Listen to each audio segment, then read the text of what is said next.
Hi hello ಎಲ್ರಿಗೂ ನಮಸ್ಕಾರ. Welcome back to my channel. ಇವತ್ತಿನ ವಿಚಾರ ಏನಪ್ಪ ಅಂದರೆ THSTI ಅಂದರೆ translational health science and technology of ಇನ್ಸ್ಟಿಟ್ಯೂಟ್ನಲ್ಲಿ ಇದೀಗ ಹುದ್ದೆಗಳು ಖಾಲಿ ಇದ್ದು, ಹಾಗೆ ಈ ಹುದ್ದೆಯ ಬ್ರಾಂಚ್ ಬಂದು ಫರೀಮಾಬಾದ್ನಲ್ಲಿ ಇರುತ್ತೆ. ಇನ್ನು ಈ ನೋಟಿಫಿಕೇಷನನ್ನು 23 ಏಪ್ರಿಲ್ ಹೊರಡಿಸಲಾಗಿದ್ದು, ಹಾಗೆ ಆವತ್ತಿನಿಂದಲೇ ಈ ಹುದ್ದೆಗೆ ಅಪ್ಲೈ ಮಾಡ್ಬೋದಾಗಿರುತ್ತೆ. ಹಾಗೆ ನಮ್ಮ ಚಾನಲಲ್ಲಿ ಯಾರಾದರೂ ಹೊಸ್ದಾಗಿ ವೀಡಿಯೋ ನೋಡ್ತಿರೋ ಅಂಥವ್ರಾದರೆ ಪ್ಲೀಸ್ ನಮ್ಮ ಚಾನಲ್ನ ಸಬ್ಸ್ಕ್ರೈಬ್ ಮಾಡ್ಕೊಳ್ಳಿ, ಹಾಗೆ ಪಕ್ಕದಲ್ಲೇ ಇರೋ ಬೆಲ್ಲೈಕನ್ನು ಕೂಡ ಕ್ಲಿಕ್ ಮಾಡಿ. ಇನ್ನು ಹುದ್ದೆಯ ವಿವರವನ್ನು ನೋಡೋದಾದರೆ, ಮೊದಲನೇದಾಗಿ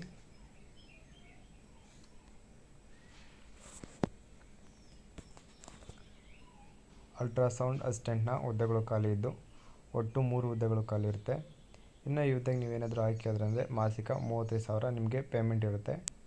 ಇನ್ನು ಈ ಹುದ್ದೆಗೆ ಅರ್ಜಿ ಸಲ್ಲಿಸಬೇಕಾಗಿರೋಂಥ ಕ್ವಾಲಿಫಿಕೇಷನ್ ನೋಡೋದಾದರೆ, graduation degree in any branch of life science ಮಾಡಿರೋವಂಥವ್ರು ಅಪ್ಲೈ ಮಾಡ್ಬೋದಾಗಿದ್ದು, with 1 year post qualification experience in data ಎಂಟ್ರಿಯಲ್ಲಿ ಇರೋವಂಥವ್ರು ಅಪ್ಲೈ ಮಾಡ್ಬೋದಾಗಿರುತ್ತೆ. ಇನ್ನು ಈ ಹುದ್ದೆಗೆ ಅಪ್ಲೈ ಮಾಡಲು ಮ್ಯಾಕ್ಸಿಮಮ್ ಏಜ್ ಬಂದು 35 ವರ್ಷ ಆಗಿರುತ್ತೆ.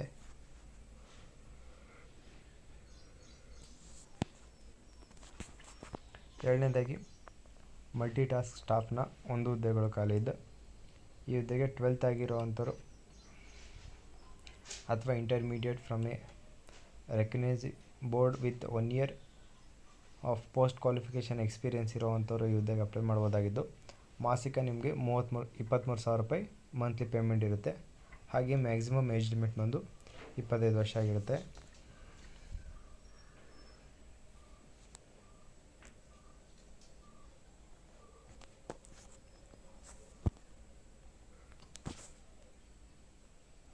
ಮೂರನೇದಾಗಿ ಡೇಟಾ ಕೋಆರ್ಡಿನೇಟರ್ನ 1 ಹುದ್ದೆ ಮಾತ್ರ ಖಾಲಿ ಇದ್ದು, ಈ ಹುದ್ದೆಗೆ BSc/BCA in the field of computer science ಅಥವಾ ITI ಅಥವಾ ಕಂಪ್ಯೂಟರ್ ಅಪ್ಲಿಕೇಶನ್ ಆರ್ ರಿಲೇಟೆಡ್ ಫೀಲ್ಡ್ನಲ್ಲಿ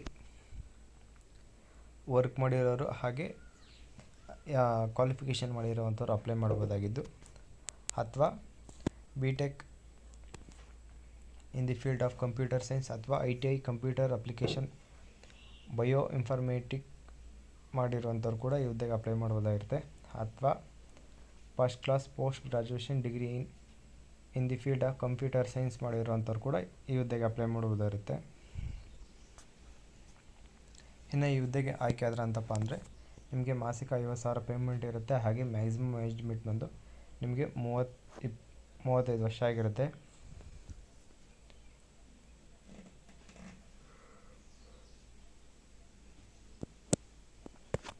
ಇನ್ನು ಕೊನೆಯದಾಗಿ ಪ್ರಾಜೆಕ್ಟ್ ಟೆಕ್ನಿಕಲ್ ಸಪೋರ್ಟರ್ನ ಒಟ್ಟು ನಿಮಗೆ 2 ಹುದ್ದೆಗಳು ಖಾಲಿ ಇದ್ದು, ಈ ಹುದ್ದೆಗೆ ಕೂಡ 12th ಇನ್ ಸೈನ್ಸ್ ಅಥವಾ ಪ್ಲಸ್ ಡಿಪ್ಲೊಮಾದಲ್ಲಿ MLT DMLT ಅಥವಾ ಇಂಜಿನಿಯರಿಂಗ್ ಮಾಡಿರುವಂಥ ಅಭ್ಯರ್ಥಿಗಳು ಅಪ್ಲೈ ಮಾಡೋದಾಗಿರುತ್ತೆ.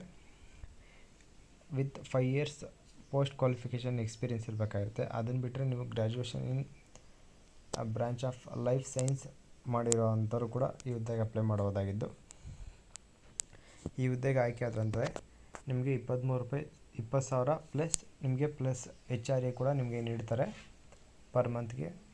ಇನ್ನು ಈ ಹುದ್ದೆಗೆ ಮ್ಯಾಕ್ಸಿಮಮ್ ಏಜ್ ಲಿಮಿಟ್ ಬಂದು 30 ವರ್ಷ ಆಗಿರುತ್ತೆ.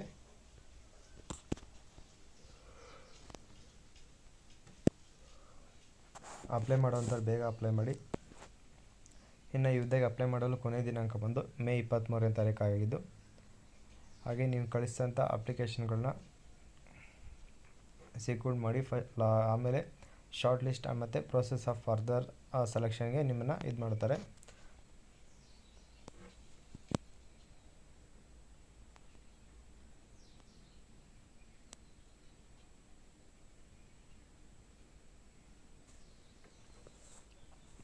ಇನ್ನು ಈ ಹುದ್ದೆಗೆ ಅಪ್ಲೈ ಮಾಡುವಂಥ ಅಭ್ಯರ್ಥಿಗಳಿಗೆ ಪ್ಲಸ್ ಏಜ್ ಲಿಮಿಟ್ನ ಜೊತೆಗೆ ಏಜ್ ರಿಲ್ಯಾಕ್ಸೇಷನ್ ಕೂಡ ನೀಡ್ತಾ ಇದ್ದು,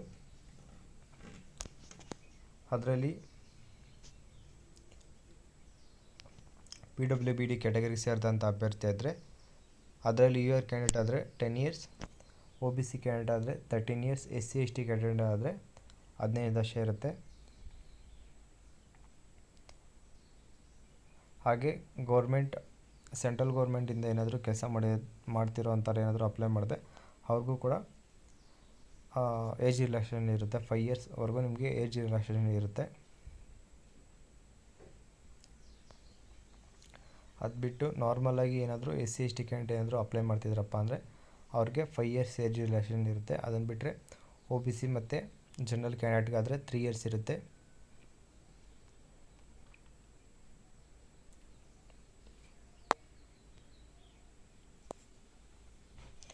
ಸೆಂಟ್ರಲ್ ಗೌರ್ಮೆಂಟ್ ಮತ್ತು ಏರ್ಫೋರ್ಸ್ನಲ್ಲಿ ಕೆಲಸ ಮಾಡ್ತಿರೋರು ಮತ್ತು ನೇವಿಯಲ್ಲಿ ಕೆಲಸ ಮಾಡ್ತಿರೋವಂಥವ್ರು ಅವರು ಕೂಡ ಅಪ್ಲೈ ಮಾಡ್ಬೋದಾಗಿರುತ್ತೆ. All communication will be only made by email ಮೂಲಕ ನಿಮ್ಮನ್ನು ಕಾಂಟ್ಯಾಕ್ಟ್ ಮಾಡ್ತಾರೆ.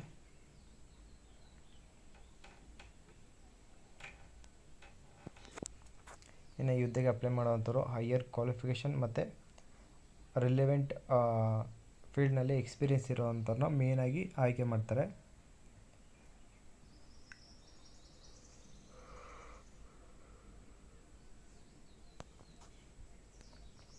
ಇನ್ನು ಈ ಹುದ್ದೆಗೆ ಆಯ್ಕೆ ಮಾಡೋವಂಥವ್ರಿಗೆ ರೈಟಿಂಗ್ ಟೆಸ್ಟ್ ಇರುತ್ತೆ ಮತ್ತು ಸ್ಕಿಲ್ ಟೆಸ್ಟ್ ಇರುತ್ತೆ.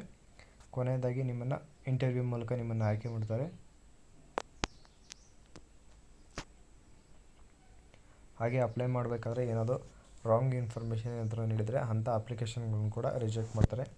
ಇನ್ನು ಅಪ್ಲೈ ಮಾಡಬೇಕಾದ್ರೆ ಬೇಕಾಗುವಂಥ ಡಾಕ್ಯುಮೆಂಟ್ಗಳನ್ನು ನೋಡಿದರೆ ಮೊದಲನೇದಾಗಿ ನಿಮ್ಮದು ಪಾಸ್ಪೋರ್ಟ್ ಸೈಜ್ ಇರೋವಂಥ ಫೋಟೋ ಆ್ಯಂಡ್ ಸಿಗ್ನೇಚರ್, ಇದನ್ನು JPG ಫಾರ್ಮ್ಯಾಟ್ನಲ್ಲಿ ನೀವು ಸಬ್ಮಿಟ್ ಮಾಡಬೇಕಾಗಿರುತ್ತೆ. ಹಾಗೆ ಪೋಸ್ಟಲ್ ID ಮತ್ತು ಪ್ರೊಫೆಷ್ನಲ್ ID ಎಕ್ಸ್ಪೀರಿಯೆನ್ಸ್ ಇರೋವಂಥ ಸರ್ಟಿಫಿಕೇಟು ಮತ್ತು ಮ್ಯಾಟ್ರಿಕ್ಯುಲೇಷನ್ ಅಂದರೆ 10th ಸ್ಟ್ಯಾಂಡರ್ಡ್ ಮಾರ್ಕ್ಶೀಟ್ ಮತ್ತು ಇಂಟರ್ಮೀಡಿಯೇಟ್ ಮಾರ್ಕ್ಶೀಟ್, ಹಾಗೆ ಗ್ರ್ಯಾಜುಯೇಷನ್, ಡಿಪ್ಲೊಮಾ, ಡಿಗ್ರಿ ಸರ್ಟಿಫಿಕೇಟ್ಸ್ ಅಥವಾ ಮಾರ್ಕ್ಶೀಟ್ಸ್ ಮತ್ತು ಪೋಸ್ಟ್ ಕ್ವಾಲಿಫಿಕೇಷನ್ ಡಿಗ್ರಿ ಮಾಡಿರೋವಂಥದ್ದು ಸರ್ಟಿಫಿಕೇಟ್ ಮತ್ತು ಮಾರ್ಕ್ಶೀಟ್ ಬೇಕಾಗಿರುತ್ತೆ. ಮತ್ತು PhD ಡಿಗ್ರಿ ಅಥವಾ ಸರ್ಟಿಫಿಕೇಟ್ ಬೇಕಾಗಿರುತ್ತೆ. ಮತ್ತು ರಿಲೆವೆಂಟ್ ಎಕ್ಸ್ಪೀರಿಯೆನ್ಸ್ ಇರೋವಂಥವ್ರು ಆ ಸರ್ಟಿಫಿಕೇಟ್ ಮತ್ತು CAT ಸರ್ಟಿಫಿಕೇಟ್ ಕೂಡ ನೀವು ಸಬ್ಮಿಟ್ ಮಾಡಬೇಕಾಗಿರುತ್ತೆ.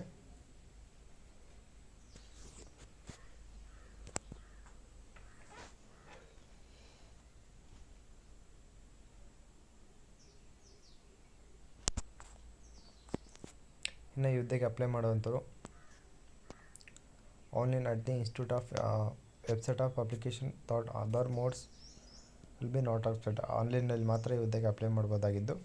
ಇನ್ನು ಈ ಹುದ್ದೆಗೆ ಅಪ್ಲೈ ಮಾಡುವಂಥವ್ರಿಗೆ ಅಪ್ಲಿಕೇಶನ್ ಫೀಸ್ ಕೂಡ ಇದ್ದು ಅದರಲ್ಲಿ ಜನರಲ್, OBC ಮತ್ತು EWS ಕ್ಯಾಂಡಿಡೇಟ್ಗೆ 236 ರೂಪಾಯಿ ಇರುತ್ತೆ. ಇನ್ನುಳಿದ SC/ST, OBC, PWD ಮತ್ತು ವುಮೆನ್ ಕ್ಯಾಂಡಿಡೇಟ್ಗೆ 118 ರೂಪಾಯಿ ಅಪ್ಲಿಕೇಶನ್ ಇದ್ದು ನೀವು ಇದನ್ನು ಆನ್ಲೈನ್ ಮೂಲಕ ಪೇ ಮಾಡ್ಬೋದಾಗಿರುತ್ತೆ.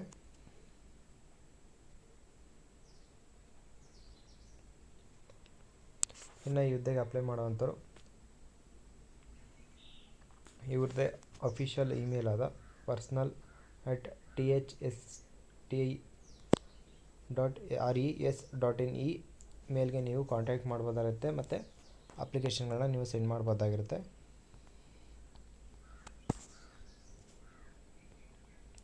ಇನ್ನು ಇವತ್ತಿನ ವಿಡಿಯೋ ಇದಾಗಿದ್ದು. ಈ ವಿಡಿಯೋದ ಬಗ್ಗೆ ಏನಾದರೂ ಡೌಟ್ ಇದೆ ಕಮೆಂಟ್ ಮಾಡಿ. ಕೆಲಸ ಹುಡುಕ್ತಾರಂತ ನಿಮ್ಮ ಫ್ರೆಂಡ್ಸ್ಗೆ ಮತ್ತು ರಿಲೇಷನ್ಸ್ಗೆ ಈ ವಿಡಿಯೋನ ಶೇರ್ ಮಾಡಿ ಅಂತ ಹೇಳ್ತಾ, ಇದೇ ಥರದ ಹೆಚ್ಚಿನ ಉದ್ಯೋಗ ಮಾಹಿತಿಗಾಗಿ ನಮ್ಮ ಚಾನಲ್ನ ಪ್ಲೀಸ್ ಸಬ್ಸ್ಕ್ರೈಬ್ ಮಾಡ್ಕೊಳ್ಳಿ. ಹಾಗೆ ಪಕ್ಕದಲ್ಲಿರೋ ಬೆಲ್ ಐಕಾನ್ನ ಕೂಡ ಕ್ಲಿಕ್ ಮಾಡಿ. ಹಾಗೆ ಈ ಹುದ್ದೆಗೆ ಯಾರ್ಯಾರು ಅಪ್ಲೈ ಮಾಡ್ತಿದ್ದೀರೋ ಅವರೆಲ್ಲರಿಗೂ ನನ್ನ ಕಡೆಯಿಂದ ಆಲ್ ದ ಬೆಸ್ಟ್ ಅಂತ ತಿಳಿಸ್ತಾ ಇಲ್ಲಿಗೆ ಈ ವಿಡಿಯೋನ ಮುಗಿಸ್ತಾ ಇದ್ದೀನಿ. ಧನ್ಯವಾದಗಳು.